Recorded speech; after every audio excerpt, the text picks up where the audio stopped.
What if the quiet streets of Austin, Texas, in 1873 were not as peaceful as history remembers?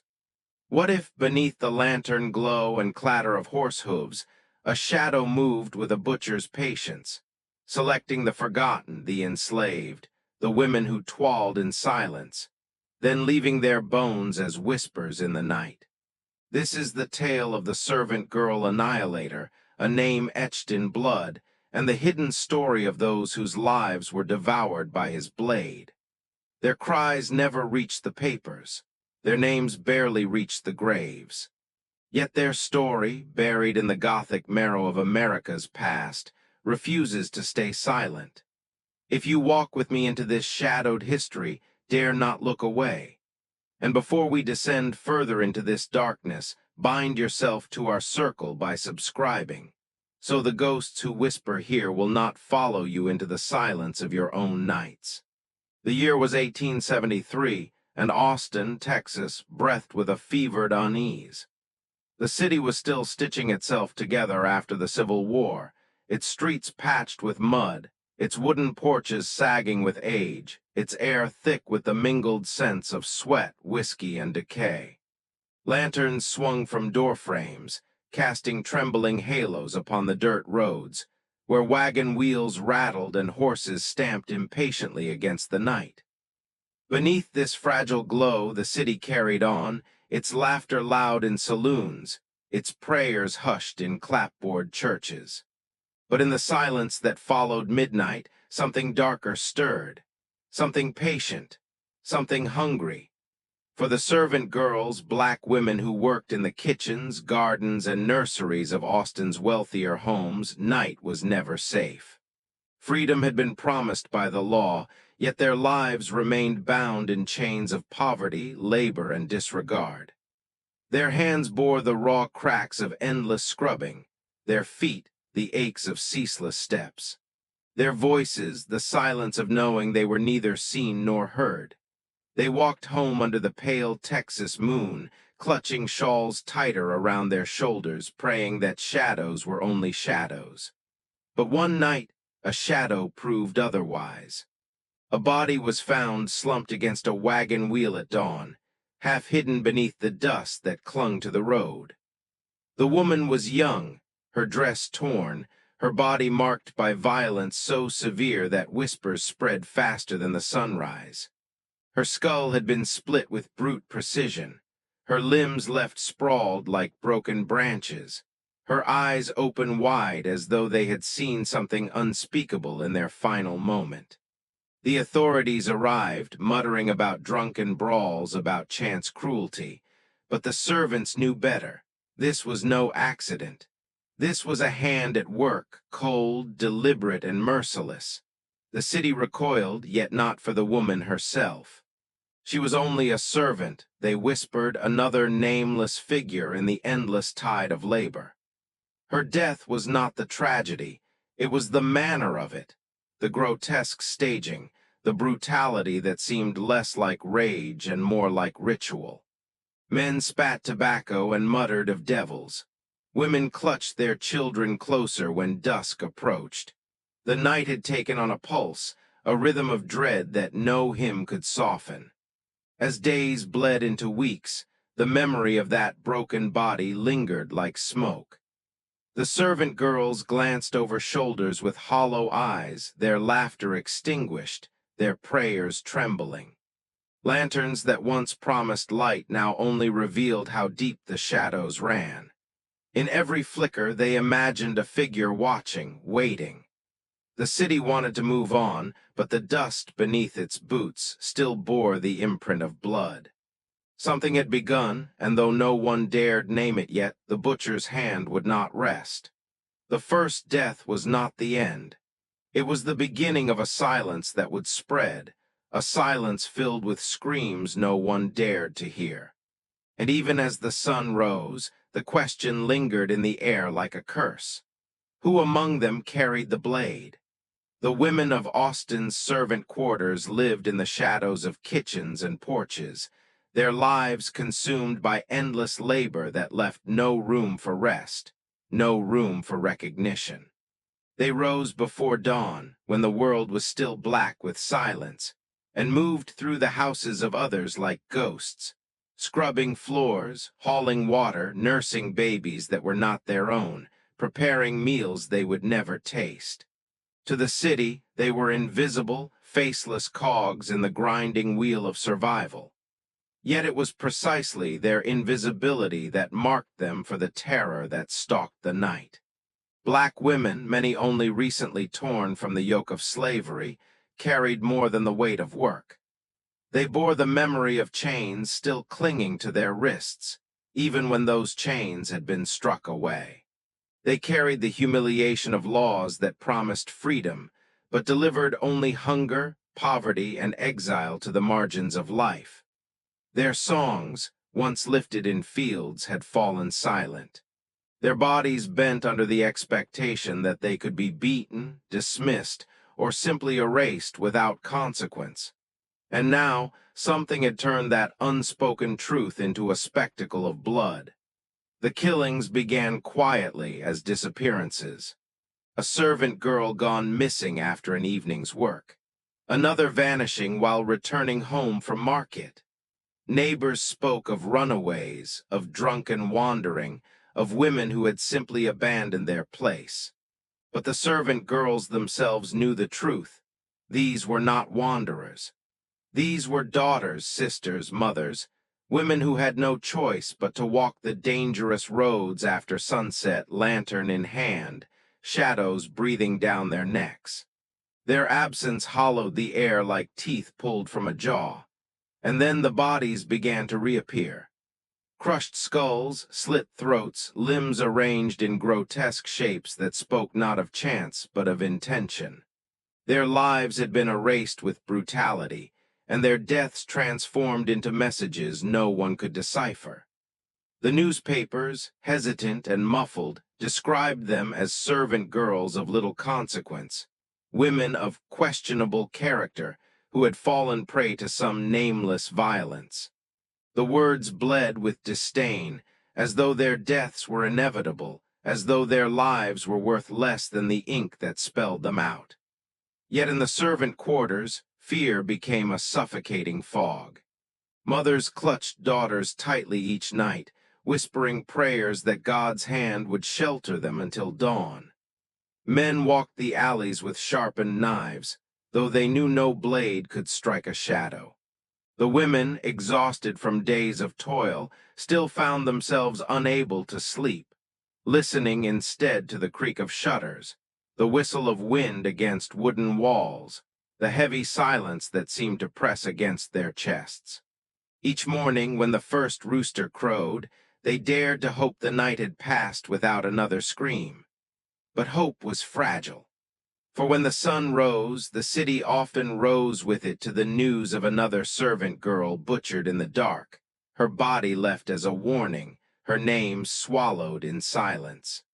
The fear became not just about who would die next, but why the killer chose the forgotten, and why the city's gaze refused to see them as worth saving. And in that silence, another shadow stretched, one darker than the killer's knife. The knowledge that they were prey not just to one man, but to an entire city's indifference. The killings bore a rhythm, a grotesque choreography that revealed itself in the aftermath. This was no drunken rage, no sudden impulse. Each body left behind was arranged, displayed, as if the killer sought to write his own scripture in blood. The servant girls' skulls were shattered with brutal accuracy, their bodies marked with wounds that spoke of precision rather than chaos. Some whispered it was the work of a butcher, others a physician who had turned his instruments toward the flesh of the forgotten. Still others believed it was something older, darker, a spirit that had risen from the unburied bones of slavery, taking form in a man's body to continue its cruelty by another hand. The air around each scene carried a silence heavier than death itself. Neighbors, trembling, would whisper that the bodies were not just killed, they were made into messages. A cross carved into flesh, limbs splayed in deliberate angles. eyes left open to stare eternally at the sky. It was as though the Annihilator sought not just to kill, but to communicate with the living through the language of wounds. Each corpse became a grotesque altar, and the city was the congregation forced to behold it. Yet the congregation turned away. Officials dismissed the pattern, insisting the murders were isolated, coincidental, born of drunkenness or misfortune. The authorities refused to give weight to the voices of black families who pleaded for justice. And so the rituals continued, each killing performed in the silence granted to the murderer by those who chose not to see. The servant girls, however, saw it too clearly. They whispered among themselves that he was not merely a man but a shadow moving between alleys, a figure who studied them, waited for them. They swore they felt his eyes from windows, from cracks in fences, from doorways cloaked in darkness. Some claimed to hear his breath when no one else stood near, or to feel a hand brush their shoulder before finding themselves alone. Whether flesh or spirit, he stalked with the patience of hunger, feeding not only on the women's blood but on the city's silence. Those who tended the dead spoke of strange consistencies. The killer always struck at night, always chose women bound to service, always left behind a tableau that seemed to mock the living. It was ritual, a repetition so deliberate that it carried the weight of a ceremony. But what god was he serving? Power, hatred, or something unspeakable that could never be named? The air in Austin thickened with fear. Women lit extra lanterns in their rooms, though the light did nothing to stop the shadows from pressing against the glass. Men patrolled, yet the killer moved past them like smoke. Storms rolled over the plains, lightning crackling against the horizon as if the sky itself raged at what was unfolding below. But the rituals did not cease. Each thunderclap seemed only to echo the killer's laughter, hidden in the night. And in one house, on one terrible dawn, a body was found with words scrawled upon the wall in what appeared to be blood. Not random, but deliberate, a message that no one dared read aloud. Whatever it said, the silence that followed was heavier than the storm itself. Night in Austin carried a weight that pressed against the lungs. It was not only the sweltering heat that lingered long after sunset, nor the restless hum of insects circling lantern flames. It was the hunger, the gnawing presence that seemed to walk the streets unseen, a hunger that belonged not to stomach or flesh, but to something far darker. The servant girls, weary from the day's labor, walked home through alleys of dirt and silence, clutching their shawls and their faith like fragile shields. Every creak of wood, every whisper of wind through grass felt like the brush of a predator's hand. The butcher fed upon that fear. Each murder was more than blood spilled. It was nourishment, the city itself becoming his feast. He consumed their terror, their silence, the helplessness of a people already discarded by society. With every killing, his appetite swelled, his confidence deepened. The servant girls began to speak of him as though he were not merely a man but a storm of flesh, a shadow with teeth. And yet even storms announced themselves. The Annihilator was a void. He moved without sound, struck without warning, and left only ruin in his wake. Hunger drove the women too. Hunger for survival, hunger for dignity in a world that denied them names beyond girl or maid. They starved for safety, for rest, for the chance to live without terror pressing against their backs. But hunger is cruel, it sharpens, it carves. As weeks wore on, that hunger twisted into desperation. Some tried to stay in groups, walking together through the night, yet even this offered no shield. Others sought the shelter of churches, whispering prayers that trembled with the weight of unanswered pleas. And still he came. He struck in places once thought safe, near porches where families slept inside, in alleys just steps away from lamplight, in gardens where the smell of turned soil mingled with the metallic tang of blood. He was not deterred by walls or prayers or lantern flames. He was hunger made flesh, and he fed without mercy. The city, too, was consumed. Men sat in saloons, drinking heavily, muttering about demons and curses, while refusing to admit what their silence allowed. Women sewed by candlelight, fingers trembling as they listened for sounds outside their doors. Children asked why the mothers cried when the moon rose, why they prayed with such ferocity. Austin itself seemed to rot from within, its wooden beams sagging heavier, its streets slick with unease. Yet hunger has no end. The more he devoured, the more he craved. It was not enough to kill, it had to be spectacle, a ritual that left the living shattered as much as the dead. And so his cruelty sharpened. Bodies were not only broken. They were arranged as though mocking the dignity that had been denied the women in life. They were left exposed, shrouded in nothing but the silence of a city too afraid to speak. One night, a servant girl carrying a basket of laundry did not return home. By dawn, the basket was found overturned, its contents scattered like bones across the grass. No body lay near it, only a trail of dark stains leading into the trees. And there the hunger deepened, vanishing once again into silence. By the spring of 1875, Austin's nights had become a kingdom of dread.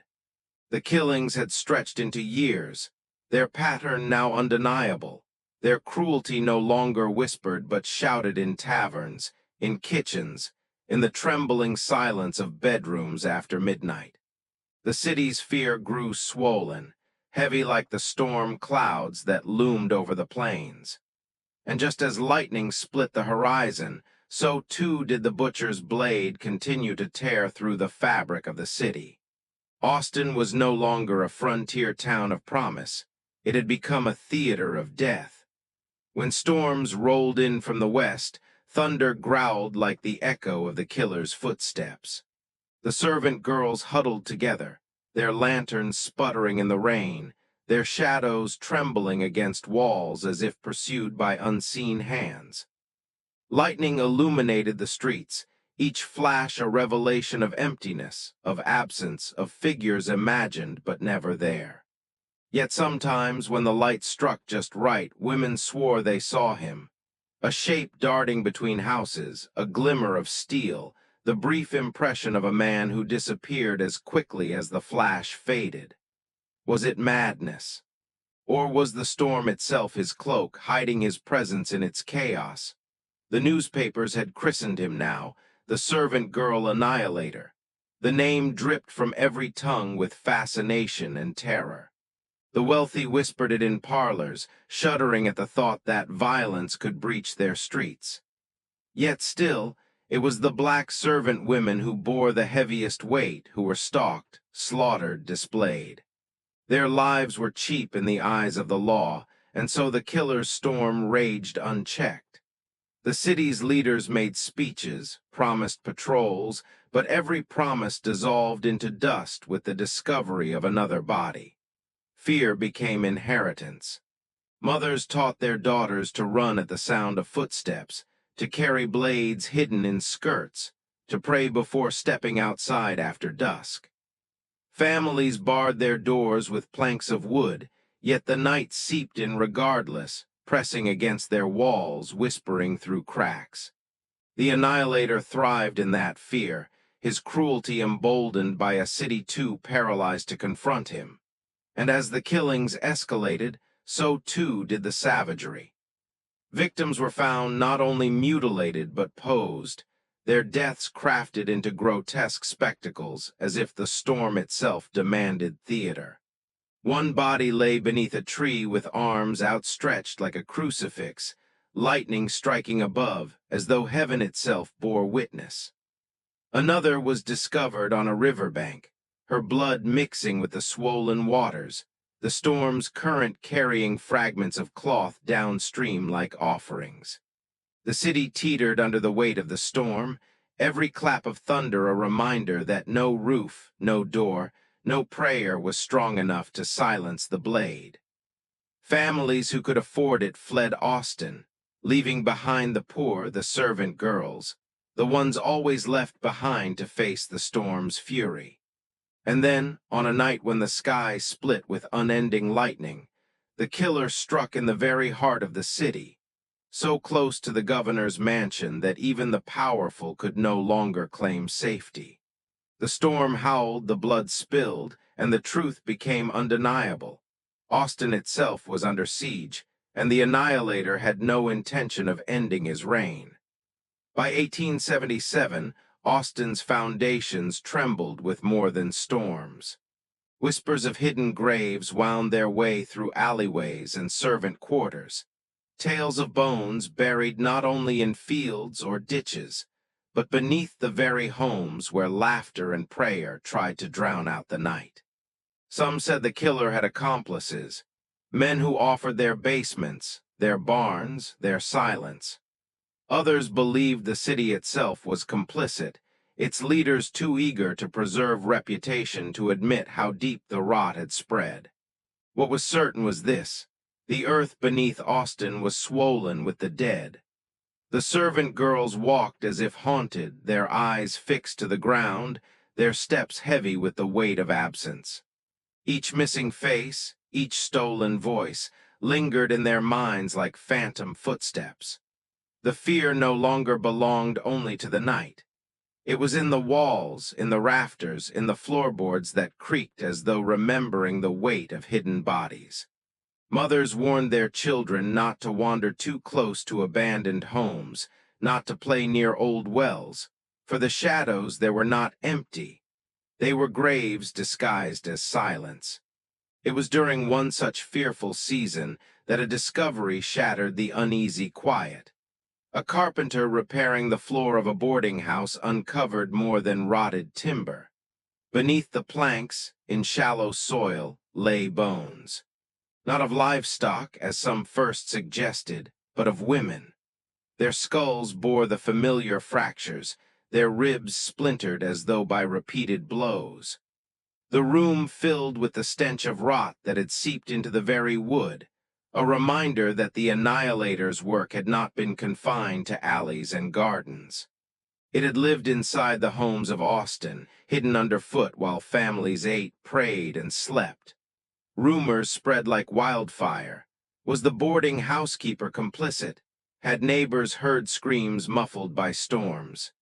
Or had the killer himself used the house as a lair, hiding his trophies beneath the floorboards before vanishing into the night?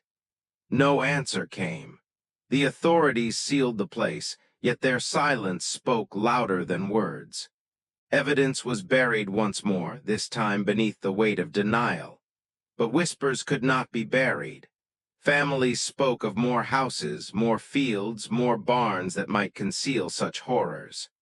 Some swore that late at night they could hear scratching from beneath their floors, as though bones themselves sought release from the soil. Others said they dreamed of faces staring up through cracks in the wood, mouths open, but voiceless.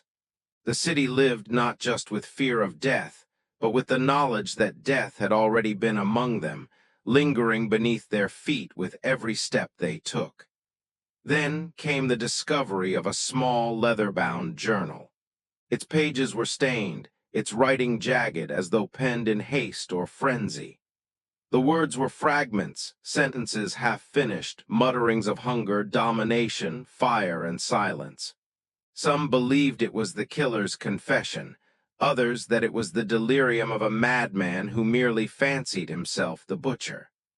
But what chilled the blood most was the last entry, a single line scrawled across the page. "They will never hear them, but I do. They whisper through the floorboards." The journal was locked away, hidden from public sight. Yet the whispers only grew louder, and then he was gone. The Servant Girl Annihilator vanished from Austin's nights as suddenly as he had appeared. No capture, no trial, no execution. One day the killings simply ceased, as though the shadow had stepped back into the darkness from which it came. But silence did not bring peace. It brought questions that curdled into legend. Did he die, unmarked and unnamed, his bones mingling with those he had slaughtered? Did he flee across the sea, blade in hand, to haunt London as Jack the Ripper, carrying Austen's ghosts with him across the ocean? Or did he remain in the city, cloaked by respectability, his hands bloodied in secret while the world looked away? Austen moved forward, or tried to. Wooden shacks gave way to stone buildings. The city stretched with railroads and new wealth, yet beneath the foundations the soil was restless. The servant quarters fell into ruin, their walls sagging, their floors soft with rot. Abandoned barns whispered with the scurry of rats, though the townsfolk swore those sounds were bones shifting in the dirt. Mothers who had once wept for their daughters grew old, their grief curdling into silence. Yet silence was not forgetfulness. Around fires, in kitchens, in hushed voices before bed, the stories lingered. How lanterns had once flickered against blood-stained walls, how the night air had been thick with the stench of iron. Artifacts surfaced in strange places. A rusted blade unearthed by a plow. A blood-specked kerchief found folded in an attic trunk. Fragments of journals, sermons, and letters hinted at knowledge deliberately hidden, evidence buried to protect reputations long dead. Even now, these relics feel less like objects and more like hauntings, as though holding them might draw whispers from the past, echoes of the forgotten women who once scrubbed floors, carried long